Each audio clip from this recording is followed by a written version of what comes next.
Student, आज हम आपकी पुस्तक का दूसरा पार्ट जो है काकी वो पढ़ने जा रहे हैं, जिसके कवि हैं सियाराम शरण गुप्त। सियाराम शरण गुप्त का जन्म झांसी के निकट चिरगांव में हुआ था सन 1855 में।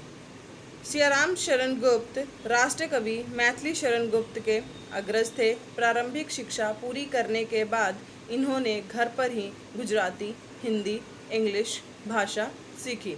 गुप्त जी विश्व प्रेम, विश्व शांति, सत्य और अहिंसा से आजीवन प्रभावित रहे। इनके साहित्य में दरिद्रता, कुरीति के विरुद्ध आक्रोश जैसे भाव हमें दिखाई पड़ते हैं।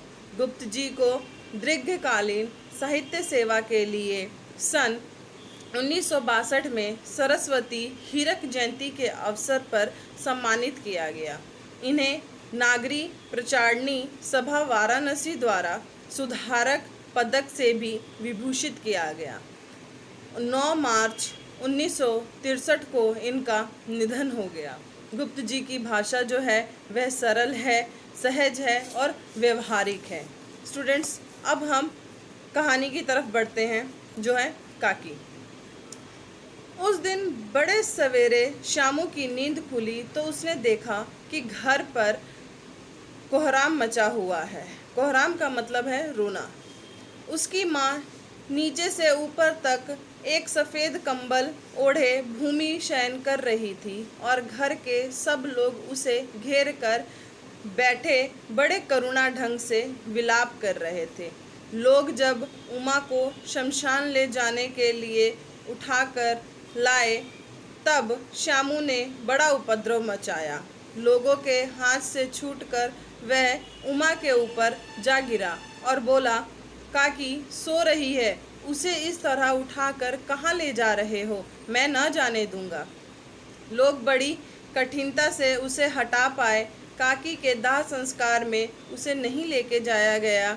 एक दासी राम राम करके उसे घर पर ही संभाले रही। यद्यपि बुद्धिमान गुरुजनों ने उसे विश्वास दिलाया कि उसकी काकी उसके मामा के यहाँ गई है, परंतु असत्य के आवरण से सत्य बहुत समय तक छिप नहीं सका। आवरण का मतलब होता है पर्दा। आसपास के अबोध बालकों के मुंह से ही वह प्रकट हो गया। यह बात उससे छिपी ना रही कि काकी अब नहीं रही, ऊपर राम के यहाँ चली गई है। काकी के लिए कई दिन तक लगातार रोते रोते उसका रुद्रन तो क्रमशः शांत हो गया, परंतु शोक शांत न हो सका। वर्ष के अंतर मतलब उसके बाद 1-2 दिन में ही पृथ्वी के ऊपर का पानी तो अगोचर हो सकता है, परंतु भीतर ही भीतर उसकी आर्द्रता जैसे बहुत दिन तक बनी रही। जैसे ही उसके अनंतस्थल में वह शोक जाकर बस गया है। यहाँ पर क्या समझाया जा रहा है? यहाँ पर समझाया जा रहा है कि जिस तरह वर्षा का पानी भूमि पर गिरता है और सूख जाता है, परंतु वह पानी सूखता नहीं है, वह भूमि की सतह के अंदर चला जाता है। उसी तरह यहाँ पर श्यामू का जो रोना है, उसके जो आंसू हैं वो ऊपर से सूख चुके हैं, परंतु वह उसके अंदर अभी भी जमा हो रखे हैं। वह प्रायः अकेला बैठा बैठा शून्य मन से आकाश की ओर ताकता रहा।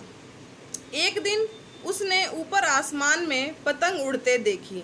ना जाने क्या सोचकर उसका हृदय एकदम खिल उठा। विश्वेश्वर के पास जाकर बोला, काका मुझे एक पतंग ला दो।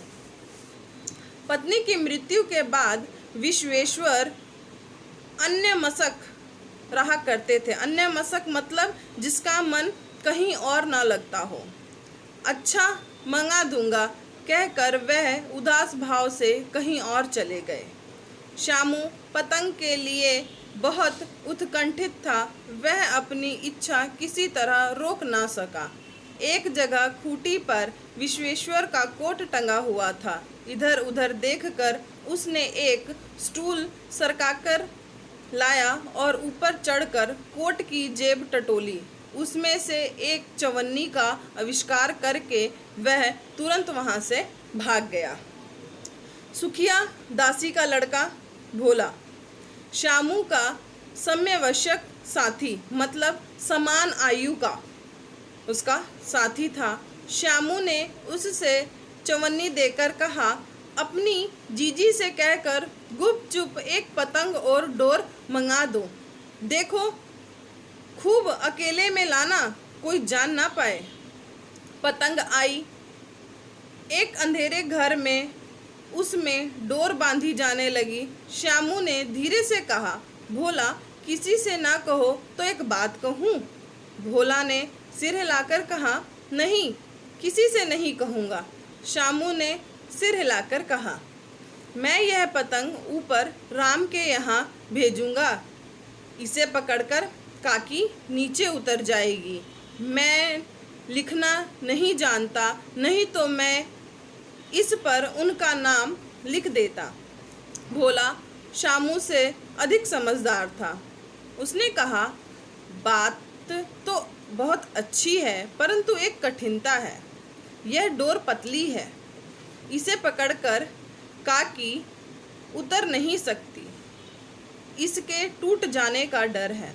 पतंग में मोटी रस्सी हो तो सब कुछ ठीक हो जाएगा। श्यामू गंभीर हो गया। मतलब यह कि बात लाख रुपए की सुझाई गई है, परंतु कठिनता यह थी कि मोटी रस्सी कहाँ से लाई जाए।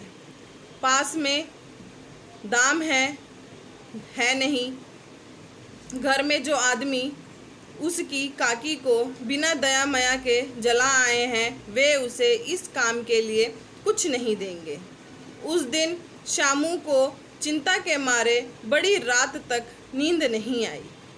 पिछले दिन की तरकीब से दूसरे दिन उसने विश्वेश्वर की कोट में से 1 रुपया निकाला, ले जाकर भोले को दिया और बोला, देख भोला, किसी को मालूम न हो पाए, अच्छी अच्छी 2 रस्सियाँ मंगा दे। एक रस्सी ओछी पड़ेगी, ओछी मतलब छोटी। जवाहर भैया से मैं एक कागज पर काकी लिखवा रखूँगा। नाम की चिट होगी तो पतंग उन्हीं के पास जाएगी। 2 घंटे बाद प्रफुल्ल मन से श्यामू और भोला अंधेरी कोठरी में बैठे बैठे पतंग में रस्सी बांध रहे थे। आकाशमात शुभ कार्य में विघ्न की तरह उग्र रूप धारण किए हुए विश्वेश्वर वहां आ घुसे। भोला ओ श्यामा को धमकाकर बोले, तुमने हमारे कोट से रुपए निकाले हैं। भोला सकपकाकर एक ही डांट में मुखवीर हो गया। मुखवीर मतलब क्या होता है? भेद खोलना। मुखवीर हो गया। भोला श्यामू भैया ने रस्सी और पतंग मंगाने के लिए निकाला था। विश्वेश्वर ने श्यामू को 2 तमाचे जड़कर कहा, चोरी सीख कर जेल जाएगा? अच्छा, तुझे आज अच्छी तरह समझाता हूँ। यह कहकर फिर तमाचे जड़े और कान मलने के बाद पतंग फाड़ डाली। अब रस्सी की ओर देखकर कहा, ये किसने मंगवाई?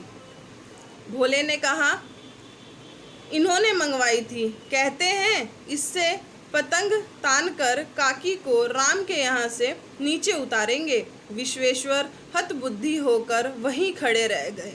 हतबुद्धि का मतलब होता है जो कुछ सोच पाने की अवस्था में न हो। उसने फटी हुई पतंग उठाकर देखा, उस पर चिपके हुए कागज पर लिखा हुआ था काकी। यह एक छोटे से बच्चे के मन की भावना थी, जिससे वह सोच रहा था कि मैं काकी को भगवान के यहाँ से लेकर आ जाऊंगा पतंग और डोर के सहारे।